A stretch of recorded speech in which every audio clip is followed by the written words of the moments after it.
Good evening, it's 8 o'clock. The top headlines tonight. India's expected growth for the next fiscal will be 6 to 6.8%, says the economic survey tabled by the finance minister today. India's inflation will be below 6%. This will benefit global investment into India, says the chief economic advisor. He also says India's recovery from the pandemic is over. India at the top spot in the International Monetary Fund's global forecast. IMF also raises the global economic outlook by 2 points. A resilient domestic demand in India despite global headwinds, says the IMF report.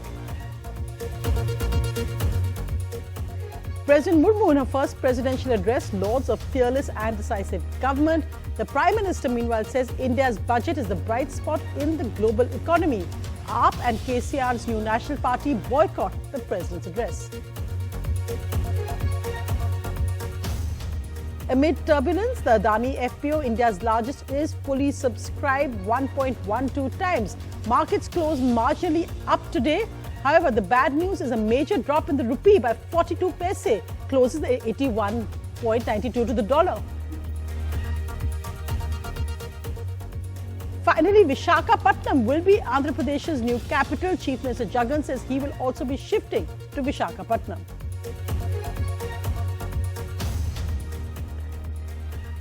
Vishwa Bharati versus Amartya Sen land row. Chief Minister Mamata Banerjee hands over records to Sen to prove the land is says Vishwa Bharati is saffronized. Vishwa Bharati says they will go to court.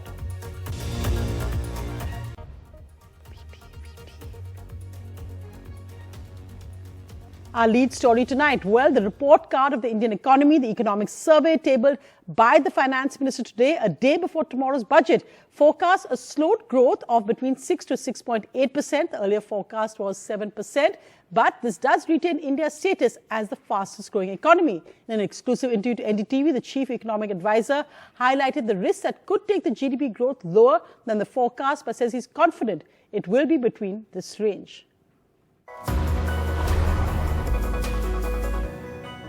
Our best guess is that the economy will grow at around 6.5% per annum in real terms next year, with the range of 6 to 6.8, which means the downside risk is slightly higher than going above 6.5%. So growing below 6.5% has a higher chance than growing above 6.5% in 23-24. The Indian economy's recovery from the pandemic is complete, says the chief economic advisor as he explained the economic survey that he led. State of the economy, recovery complete. And therefore, after a long time, we have banking, non-banking and corporate sectors with healthy balance sheets, and they are ready to borrow and lend and invest. So we don't have to speak about pandemic recovery anymore. India's GDP growth is poised to do better in the remainder of this decade, and that is the focus of this economic survey itself. The report card of the Indian economy forecasts a 6.5% GDP growth for the Indian economy in financial year 2024 with a range of 6 to 6.8%, retaining India's status as the fastest growing economy. The current year's GDP growth is pegged lower at 7%, higher than the forecast by the RBI, the IMF and the World Bank. The economic survey said that India staged a full recovery ahead of many nations, primarily due to consumption and capital expenditure. On employment, the survey said that labour markets have recovered to pre-COVID levels in both rural and urban areas. The opposition pointed out how the previous economic survey predicted an over 8% GDP growth for the current year, but the figure has now been reduced to 7%. On inflation, the economic survey said that while India's retail inflation peaked at 7.8% in April 2022, it was however one of the lowest in the world. But the survey said that the Reserve Bank is still likely to keep interest rates higher, meaning loans could get more expensive. Like inflation, the survey said that the Indian rupee also performed better than peers, but the currency has risks from higher import bills. On the health front, the government highlighted the reduction in out-of-pocket expenditures. The survey comes ahead of the union budget. For years, experts have been demanding a tax relief.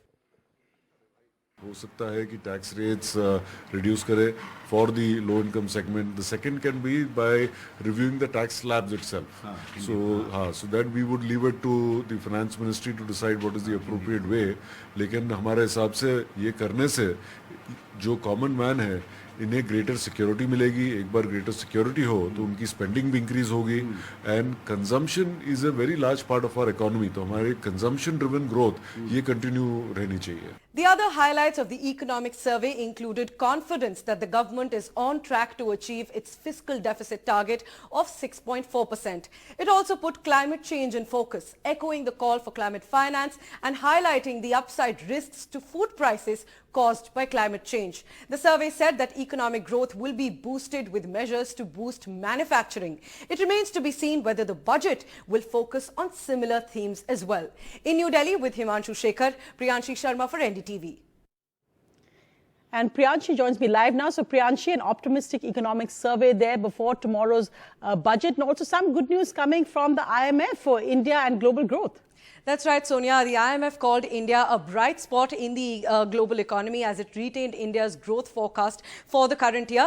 Now, according to that forecast, India is the fastest growing economy among advanced, emerging and developing economies as well. Now, the IMF said that India has a resilient domestic demand despite external headwinds, and India and China to account for half of the global growth this year. These are the figures that you're seeing from the IMF, which show that India is the fastest growing economy among the list of countries that are listed by the IMF. Now, another good news for the global growth really is that the IMF has hiked the global growth forecast to 2.9% from 2.7% for the financial year 2023. That has been a hike of 0.2 percentage points. The 2023 growth forecast, though, still is lower than the actual figure of 2022 when it was 3.4%. Now, what are the reasons for this? IMF says that reopening in China is paving way for faster than expected economic recovery, and the world economic outlook, because of these reasons, has raised the outlook and raised the GDP growth forecast for the global economy for the first time in a year. Thanks so much, Priyanshi, for that global outlook, but also what's happening on the Indian markets and the rupee. Well, Sonia, on the Indian markets front, the markets traded flat, but it was a bad day for the Indian rupee. We'll get to that, but the stocks in focus really for the last few days have been the Adani Group stocks and the FPO. The 20,000 crore FPO has now been fully subscribed on the final day, though markets were flat and Sensex gained 49 points. But the Adani FPO, which is India's largest yet, has been subscribed 1.12 times. Now, the FPO has been fully subscribed, but there was a muted response from retail investors. Let's take you through the categories and the portions subscribed by each of them. The qualified institutional buyers subscribed 1.26 times of their portion. Non-institutional investors subscribed 3.32 times, while retail individual investors only subscribed to 12% of the portion that was designated to them, and employees also only subscribed to 55% of the portion that was allotted to them. So the response really coming in from qualified institutional buyers and non-institutional investors, and that's leading to the full subscription of the Adani FPO, but retail investors and employees did not fully subscribe their shares. Meanwhile, Adani stocks, 4 Adani stocks gained in the trading session today, while 3 hit lower circuit. In the gaining list were Adani Enterprises, which gained 1.91%. Adani Power, on the other hand, lost 5%. Adani Ports and Special Economic Zones gained up 2.73%. Adani Transmission gained 2.96%. Adani Green Energy gained 2.77%, but 3 Adani Power, Total Gas and Wilmar hit a lower circuit. Now, the Aam Aadmi Party, meanwhile, also has written to the Prime Minister demanding an inquiry into the Adani Group and into the allegations that were made in the Hindenburg report. Meanwhile, the rupee fell to 81.92 rupees against the dollar in the trading session. It weakened by 42 paise, and it was the worst day for the Indian currency in almost 2 months on the same day when the economic survey was released. So rupee weakened ahead of the budget, but primarily ahead of the US Fed meet that is going to coincide with the budget tomorrow. Right. So A big focus there on the rupee as well. Priyanshi, thanks so much for all these economic updates. Tomorrow, of course, the budget. Watch it right here on NDTV. But today, the first day of the budget session of Parliament with a presidential address by President Draupadi Murmu. She lauded a fearless, decisive government in her address. The address text is, of course, given by the centre and the government. The Prime Minister, also outside Parliament, said that the budget is a bright spot in the global economy and also said the opposition should raise its issues in Parliament. This as AAP and KCR's new National Party, BRS, boycotted the President's address. हमें surgical strike से लेकर आतंकवाद पर कठोर प्रहार तक, LOC से लेकर एलएसी तक हर दुस्साहस के कड़े जवाब तक आर्टिकल 370 को हटाने से लेकर 3 तलाक तक मेरी सरकार की पहचान एक निर्णायक सरकार की रही है. In her first address to Parliament after being elected the 15th President, President Draupadi Murmu underlined the vision of the BJP-led NDA government. A Bharat which has no poverty and where the middle class will also be prosperous by 2047. हमें 2047 तक ऐसे राष्ट्र का निर्माण करना है जो अतीत के गौरव से जुड़ा हो और जिसमें आधुनिकता का हर स्वर्णिम अध्याय हो. हमें ऐसा भारत बनाना है जो आत्मनिर्भर हो. President Murmu also spoke about India's post-pandemic recovery. मेरे सरकार ने राष्ट्रहित में जो भी निर्णय किए उससे साथ भारत का बाकी दुनिया से बहुत बेहतर स्थिति में. Addressing the media before the start of the budget session, Prime Minister Narendra Modi said that not just India but the entire world is looking at India's budget, which will be presented on Wednesday. हमारे देश की वित्त मंत्री भी महिला हैं. वे कल और एक बजट लेकर के देश के सामने आ रही है. आज के वैश्विक परिस्थिति में भारत के बजट के तरफ न सिर्फ भारत का लेकिन पूरे विश्व का ध्यान है. While the Aam Aadmi Party and the BRS boycotted the President's address, other opposition parties attended the joint sitting of the Parliament.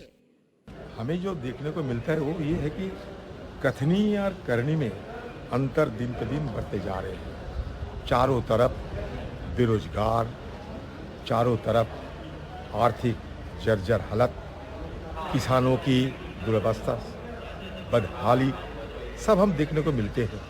While the Aam Aadmi Party cited the government's failure to fulfill promises as the reason for skipping the President's address, while government has reached out to the opposition parties to cooperate for the smooth functioning of the budget session, opposition parties led by Congress to meet on Wednesday morning to chalk out a joint strategy for the budget session.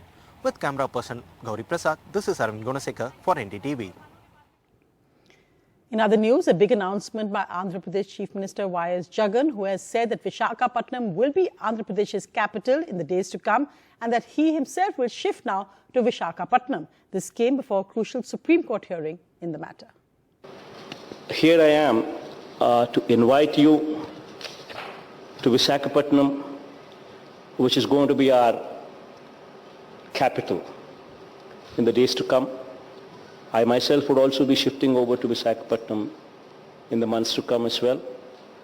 And we are organizing this global summit, investor summit in Visakhapatnam on March 3rd and 4th. Well, other news, Bengal Chief Minister Mamata Banerjee has given Nobel laureate and Bharat Ratna Amartya Sen the lease papers to a disputed amount of land in Shanti Niketan, for which he's received multiple notices from the Vishwa Bharati University. Mamata Banerjee now says the university has become saffronized and they're harassing a Nobel laureate because Amartya Sen had said recently that she is fit to be Prime Minister. Vishwa Bharati says they are going to take legal action. Mamata Banerjee in defense of Nobel laureate Amartya Sen. After controversially, Vice-Chancellor of Vishwa Bharati University accused Sen of not having proper ownership papers for his house in Shantiniketan. The Vice-Chancellor had accused Sen of land grab. In a strong message, Mamata Banerjee went personally to meet Amartya Sen at his residence, announced Z-category security for the 89-year-old Nobel laureate and used the occasion to take on the BJP. সম্মানের সাথে এই কাগজটি আমি তুলে দিয়ে গেলাম সদ্য অমর্ত্যদের হাতে আগামী দিন তাকে অসম্মানিত করার চেষ্টা যেন এইভাবে বিজেপিরা না করে বিশ্বভারতীকে আমরা সবাই রবীন্দ্রনাথের চোখে দেখি গৌরকীকরণের চোখে দেখি জমি নিয়ে যে তর্ক বিতর্ক হচ্ছে সেই তর্ক বিতর্ক অত্যন্ত ক্ষুদ্র এবং যারা হঠাৎ আমাকে বাড়ি ছেড়ে চলে যেতে বলছেন তাদের উপদেশের উপর আমাদের খুব আস্থা আছে এটা বলতে পারছি না Mamata Banerjee hit out at a letter sent to the octogenarian by Vishwabharati University alleging Amartya Sen illegally usurped 13 decimals more land than what was allotted to his late father Ashutosh Sen. Mamata Banerjee said 1.38 acres had been allotted according to the state government land records, while the allotted land was 1.25 acres, claimed the university. Mamata Banerjee has asked the university to apologize, pointing to the Vice-Chancellor's statement, questioning even Sen's Nobel Prize. The BJP says Amartya Sen should not get involved in this kind of controversy, but this face-off involving a respected university and an equally respected Nobel laureate has left perhaps an unsavory taste in the academic palate of Bengal. With camera person G.D. Shankar in Kolkata, Saurabh Gupta, NDTV. Moving now to international news, the death toll is rising in the suicide bomb blast in Peshawar on Monday. It's now reported that over 90 people have died in that suicide bombing. Over 90 dead at a Peshawar mosque after a suicide bomber blew himself up during prayers on Monday. The blast left more than 150 people wounded. जब ये हादसा हुआ तो फौरन बाद हम पहुंच गए और जब पहुंच गए तो यहाँ पेशावर का जो सबसे बड़ा हॉस्पिटल है लेडी रीडिंग हॉस्पिटल इसमें बहुत सारे नाशे थे हर तरफ. The targeted mosque is in the police lines area of Peshawar and the hospital officials said most of the victims were police officers who were praying when the bomber struck. Overnight, at least 9 bodies were recovered as rescuers sifted through the rubble of the mosque. Police officials have said that the blast appeared to be a suicide attack and that the head of the suspected bomber was recovered at the site in Peshawar. आखिरी जो हम लोगों ने जख्मी निकाला था वो रात को 1 बजे के करीब था और इसी छोटे छोटे होल करने की वजह से जो है उनकी जानें भी बचाई गई उन तक जो है वो रसाई भी मुमकिन बनाई गई और उसके साथ साथ जो है उनको आईवी लाइंस ऑक्सीजन सिलेंडर्स और पानी भी फराहम किया गया. Soon after the incident, Pakistan's Prime Minister Shehbaz Sharif visited Peshawar and met the injured. UN Secretary General Antonio Guterres condemned the blast as abhorrent, and US Secretary of State Antony Blinken extended his condolences for the horrific attack. Russia's foreign minister expressing condolences said, "We insist that the fight against terrorism should be activated in the whole world." Проводили переговоры, пришло сообщение об очередном террористическом акте около мечети в Пешаваре. Есть пострадавшие, мы присоединяемся к соболезнованиям, но одновременно настаиваем на том, что борьба с терроризмом должна активизироваться во всем мире и должна вестись без каких-либо двойных стандартов, без попыток заигрывать с террористическими группировками для достижения политических целей. Pakistan has seen a surge in terrorist attacks since November, when the Pakistani Taliban ended their ceasefire with the government forces. Bureau Report, NDTV.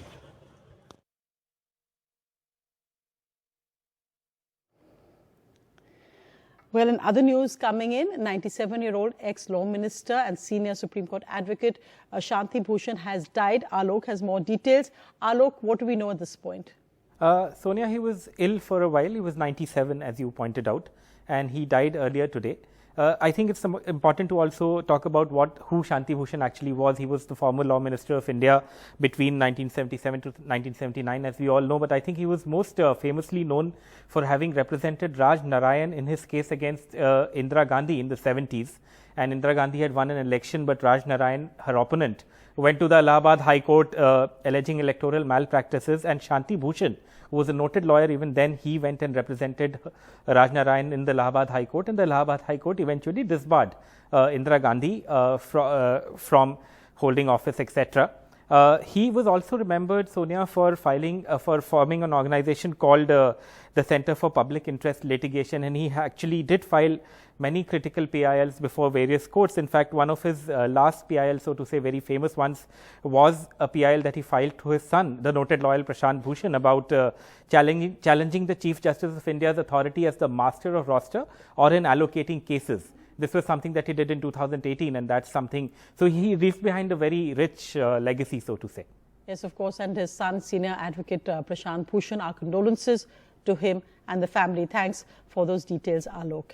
Well, moving to other news, Priyanka Chopra Jonas has finally revealed the face of her daughter, Malti Marie, as she's turned 1. Here are the videos going viral.